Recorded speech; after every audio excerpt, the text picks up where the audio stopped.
আসসালামু আলাইকুম everyone, welcome to my channel. আমার আজকের রেসিপিতে শেয়ার করব এই গরমে ঠান্ডা ঠান্ডা কোল্ড কফি কীভাবে শর্ট সময়ে তৈরি করতে পারবেন।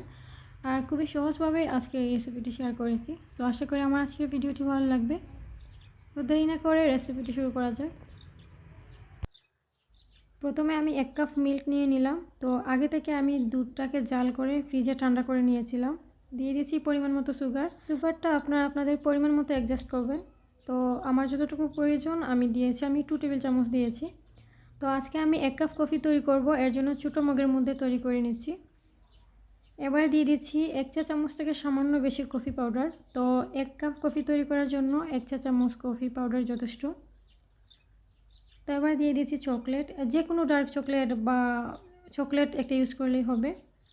তো যেহেতু আমি আজকে সহজভাবে রেসিপিটি শেয়ার করেছি, এর জন্য আমি চকলেট ইউজ করলাম, না হয় আমি অন্যদিন এই চকলেট ইউজ করি। এখন আমি একটা চামচের সাহায্যে একটু মিক্স করে নিচ্ছি।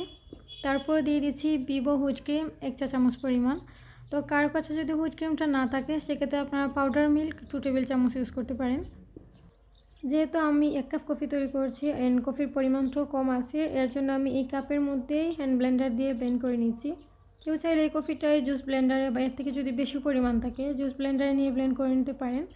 তো আমি হ্যান্ড ব্লেন্ডার দিয়ে ব্লেন্ড করে নিচ্ছি। তো 1 থেকে 2 মিনিট ব্লেন্ড করার পর কিন্তু কফিটা পুরোপুরি রেডি হয়ে যাবে। তো আজকে খুবই সহজভাবে এই রেসিপিটি শেয়ার করেছি। সো আশা করি আমার আজকের ভিডিওটি ভালো লেগেছে।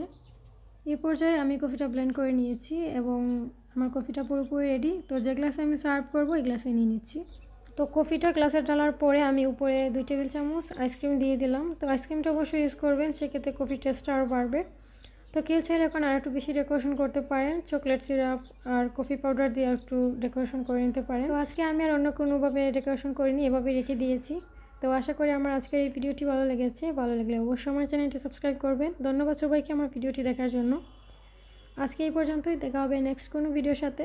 এ পর্যন্ত সবাই ভালো থাকবেন, বিদায় নিচ্ছি। আল্লাহ হাফিজ।